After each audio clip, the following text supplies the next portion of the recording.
Mike, and I'm an alcoholic. Um, Thank you, Anthony. Congratulations to all the people counting days.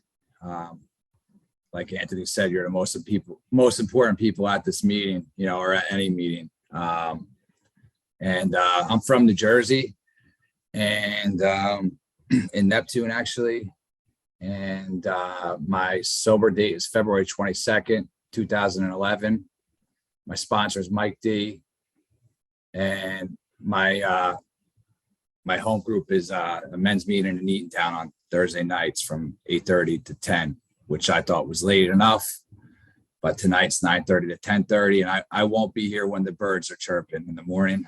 I can guarantee that. But I'll leave that with Anthony. Anyways, for me, I'll try to qualify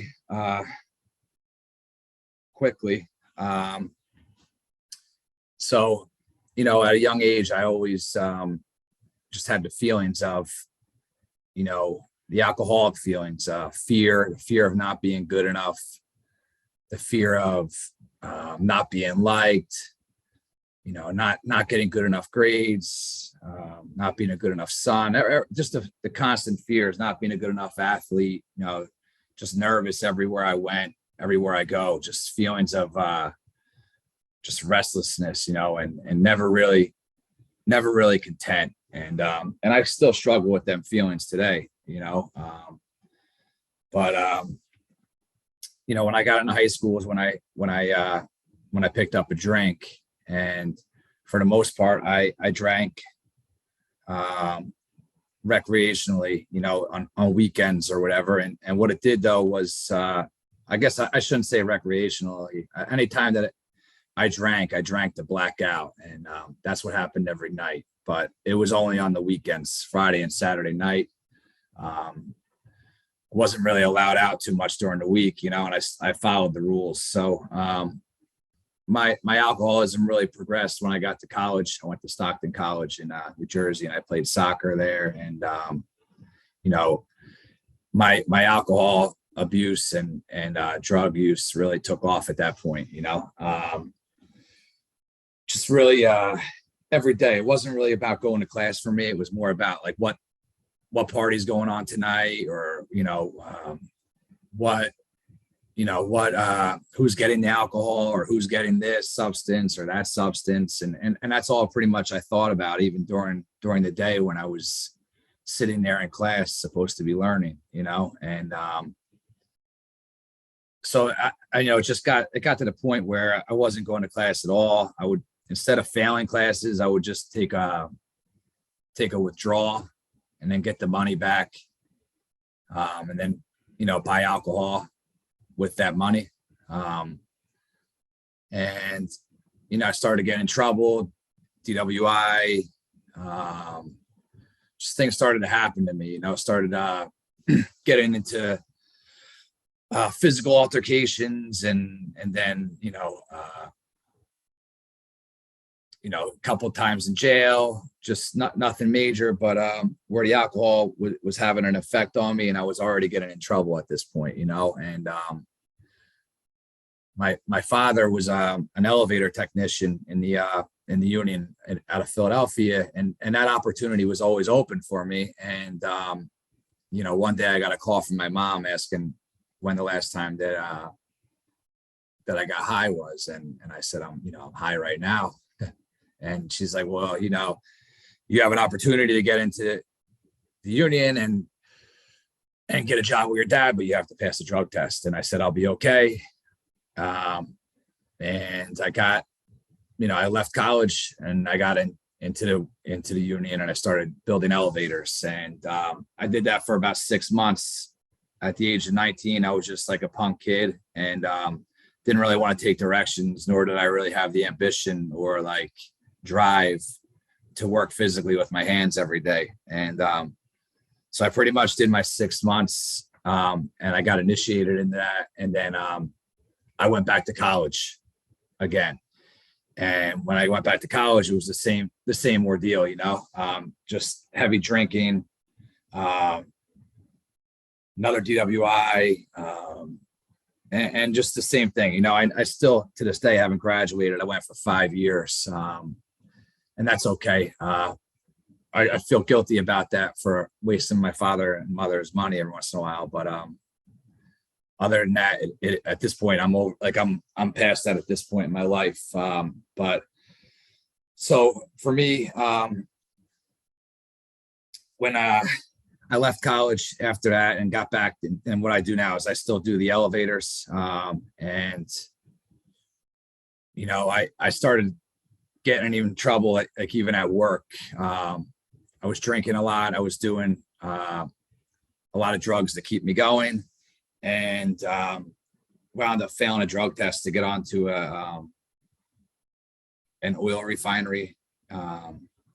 And when I failed that, they made it mandatory that I go to a 2-week detox program, and that's where I first got like my first introduction into like AA or NA or any of that at all, and then I had random drug tests for a year, so I had that whole thing, and I started off, I was going to NA meetings, and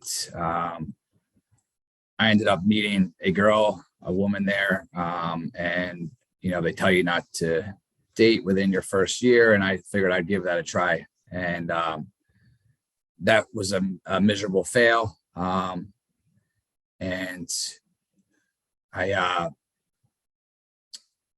our relationship became just like us using together, and myself using other substances that really took my life,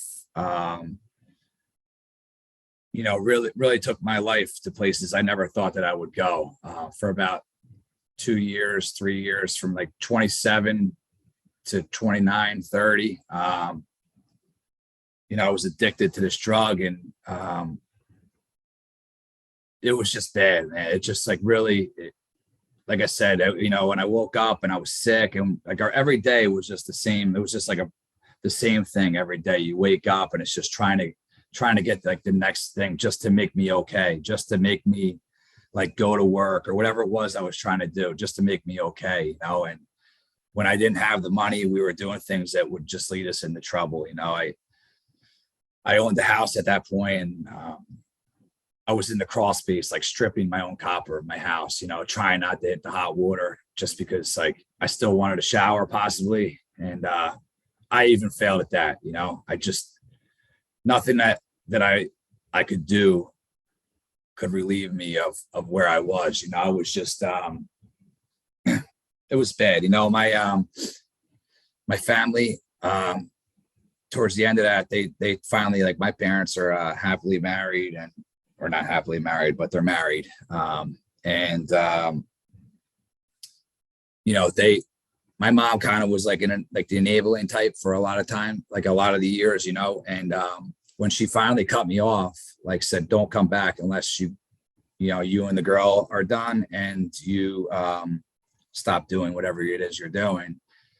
And it was about 6 months from there of like living in the red carpets in Atlantic City, and taking a bus all over the place because I had no license, and just living that lifestyle, and took me like to the point where I just didn't want to live anymore. I didn't want to live. I look in the mirror and I'm just like, what happened to me? What's going on with me? And I've been to detoxes in New Jersey before, and they'd give you a certain medicine to help you. And as soon as I get out, it was like, I'm ready to go back at it, And so this time I was like, I want to get better. So I went to New York, where they gave me, they had a different program to get me off of this. And I went to a detox for 2 weeks. And this is July 11th, 2010 now. I'm trying to be quick here. So July 11th, 2010, I go to the Metropolitan Hospital in New York, and I do a detox there. And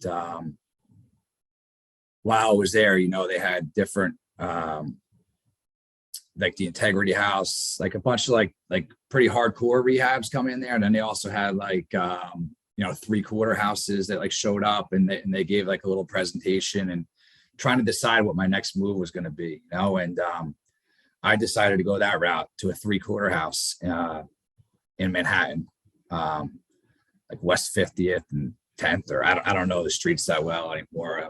But so I get to this 3-quarter house, 6 guys to a room, 30 something in the house. We're all, I don't want to say anybody else is. I was in bad shape. I'm pretty sure everybody else was in bad shape as well. And in this house, it was mandatory that you go to meetings, and they do the drug test, and you had a curfew and that kind of stuff. And I was in it. I was there I wanted to change my life at this point, and I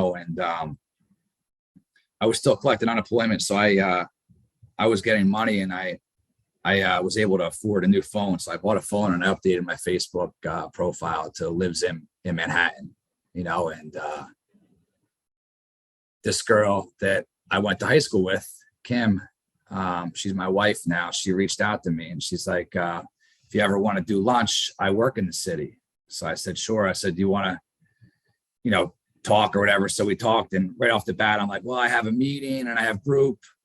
And so I probably can't do lunch. She's like, well, are you a counselor or are you in rehab? And I'm like, do you want to like really know this now? And she said, yeah. So I pretty much laid out my whole life story to her. And she continued. She had lunch with me the next day. We had lunch every day. And at this point, like, I didn't have a God in my life really. And I didn't have much to live for. But at this point in my life, when I look back where I was now, like, this woman like saved my life at that point. She gave me like a reason to keep going forward, to keep trying to get better and be a better version of myself, and she gave me just a little spark that I needed at that time, and we wound up doing lunch every day for a few months. And then there was a wedding that she wanted me to go to, and I couldn't go because of the curfew. So at that point, she suggested, why don't I leave this house and get a house in Asbury Park, stay with her for the weekend, go to the wedding, and then try to get into a house in Asbury Park. So we went to the wedding, had a great time, and I never got a house. I never moved into another halfway house in Asbury Park. I just stayed with her. And, we're still together now. But she drank at first. She's not an alcoholic, and she was drinking. And I said, I could handle this. Yeah, I'm fine. I can handle you drinking. That's not a big deal. We would go to the bar together. And when I look back at it now, my mind was, there was something inside my mind that was looking at her drinking. And in my head was like, one day I'm going to be there. Like, one day I'm going to drink, And in December of 2010, we had a snowstorm out here, like 2 feet of snow. And that was the day that she suggested, do you think you can handle it? And I'm like, oh yeah, I can handle it. Like, I can definitely handle it. I'm ready. I can definitely drink. And we went to Bond Street Bar, and we drank, and she would sip and I would sip. Like, I would follow her lead because I just want to throw them back and black out, but we had a great night that night. We went to the Bouncing Souls like show, and then it was like, yeah, that was a great night, and she's like, well, we can't do this again. And I'm like, yeah, I get it. And but I drank. She worked in the city. I drank every day after work. I was drinking and driving again, right back to my old ways, And the reason I say that is just because, like, for me, like, I thought I was cured, and not cured, but I thought that, like, I didn't have a problem with alcohol anymore because my last thing was like the drugs, and I thought I could be around alcohol, but for me, that doesn't work. Like, I can't be in a relationship with a person that is drinking to that extent, or at all, it just doesn't work for me because that like leaves a reservation or whatever. And so anyways, that's the reason I bring that up, and after that, that night, My birthday is February 22nd, 2011. And that was also the day I had my last drink. I didn't make it home that night. I was at a bar. I ended up, I don't know what time it was. I blacked out, throwing up in the front. I think I peed. The cops brought me in, and my girlfriend at the time, who's my wife now, wasn't there. She had left. And the next day, she gave me the ultimatum to stop drinking. And that's when I got involved with AA at that point. And I did AA, for about a year, pretty hard. And then again, I thought I had it licked. I don't need AA anymore. I have the girl of my dreams. We're going to get married. We're going to have a family. And I'm okay without AA. And we got married. We had a child who is just turned 7 today. Her name is Gabrielle. And I thought everything was going great. But my relationships around me, like I was back in my head, which is the worst place for me to be. I would say things to my mother and father-in-law, and then I would, repeatedly talk to my wife about what I said for the whole weekend. Like, should I have said that? Maybe I shouldn't have said that. Like, I shouldn't have did this. Why did I do this? Like, I had turmoil in all my relationships. Like at work, I had issues at work. I always had issues with bosses or the guys I worked with, or, just all this stuff always going on, and me just staying constantly in my head, and that's the worst place for me to be, and so anyways, 4 years ago, after my relationship with my wife, and having the child, just natural life stuff, and me with no program and no way to handle it, I started using the word divorce. If we're not having sex, we shouldn't be together. But instead of looking at why we're not doing, what I'm just looking for things to satisfy my needs, and not looking about how I'm treating the person, and the last night, before coming to AA, I actually had I went into a state of rage and picked up a chair in my kitchen and smashed a chair in front of my daughter and my wife. And I seen this fear in both of their eyes, that I've never seen in my wife's eyes to that point, and it scared me. And that night I wound up sleeping on my brother's daughter's bed in Bayville. And the next morning I was going to wake up, and I was going to look for a 1-bedroom apartment and start exercising and doing yoga. And then I talked to guys in AA, and a couple of friends I have that are in AA, and they're like, you don't need to leave the house. Like, you don't need to leave and end your marriage. You need to get to a meeting. You need to get to a meeting tonight. Pick me up. Let's get a coffee and go. And that's what I did. I went on a Monday night with a good friend of mine, John. I picked him up. We had coffee. We went to the meeting, and I got right back into it. It was suggested for me to get a sponsor.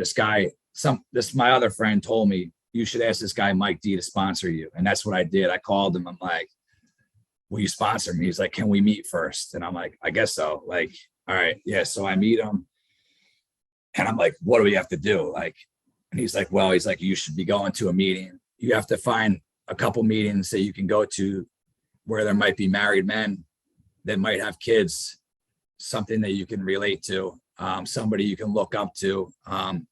My sponsor isn't married and doesn't have kids. And he doesn't give suggestions in that area because he has no experience with that. And so he told me I have to find that in other places, which I respect for him to tell me,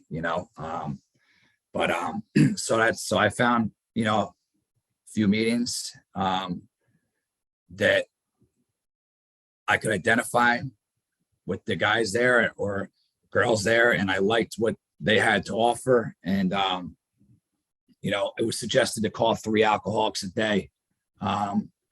most of the time I call probably six, I'm on the phone a lot. I got a lot of drive time at work. So I make phone calls, and I have a good network of guys that, that are like, we're like great friends, these guys that I've known the past 4 years have like become like solid friends, we call each other for everything. And it's just a great thing, and then right away, like, the answers to what goes on in here are in the steps, so like if you're new or counting days or whatever, like don't get freaked out about the steps just yet, but like for me, that's what was life changing, that's what made me into I consider myself a good husband and a good father today, and it's from going through these steps and from going to these meetings and calling 3 alcoholics a day, getting a commitment in a home group, coming early, staying late, it's 20 minutes. So that's what, kind of put me in a place where I am now, and now I still suffer from fear. I still have those, the fears of not being good enough will creep up, or the fears of like failing at work or of not being a good enough husband, or like my in-laws. Like for me, relationships, my in-laws was like the hardest relationship for me. They're such loving people and would do anything for you, but I would take that as like a threat. Like, you don't think that I can do it good enough, and my relationship with my in-laws today is like, we just went to Florida to Disney, and like had an amazing time, like I would fight with them like at least on a monthly basis, maybe even more, just because of my own insecurities, and that slowly but surely like turned into like every other week, and then like once a month, and then like, oh crap, like when was the last time it happened, and shortly after like me diving into AA again, like my wife thought kids were like cute again, and that's when we decided to have another child, Gwendolyn, who's 3, and or she'll be 3. And like I said, my other one is 7, Gabrielle. And my daughter Gabrielle has like, she's an amazing woman, amazing girl. She, she's been like, she's going through stuff, and she communicated with me how she felt on the inside, and I was able to be there to support her. And that's all like through what I've learned here in AA. I'm able to work with her and find out what I need to do, what our family needs to do to make sure that she's navigated, like, and we're there to support her in the right ways, and my father also just like went through like some major mental health issues for the past 2 years, and I was able to be a son. I was able to fly him to Florida into his own place where he needed to go to get better. And I'm happy like I was able to support that, and he's out now, and like he's doing great as well. So it's like,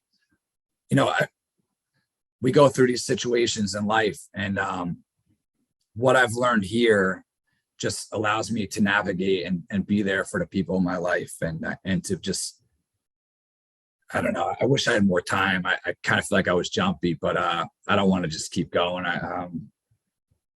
I can't say enough. Like, but if you're new, just like, grab a sponsor, get a sponsor. Like, you need a sponsor to help you through this. You can't do it alone. So like, try to find a sponsor before you leave this meeting. Like, stay on till the birds start chirping with Anthony. He'll be here, and try to get a sponsor, and allow somebody to take you through these steps, and just give yourself a chance, because it will change your life, and I apologize for kind of being all over the place, but thanks for letting me share, Anthony.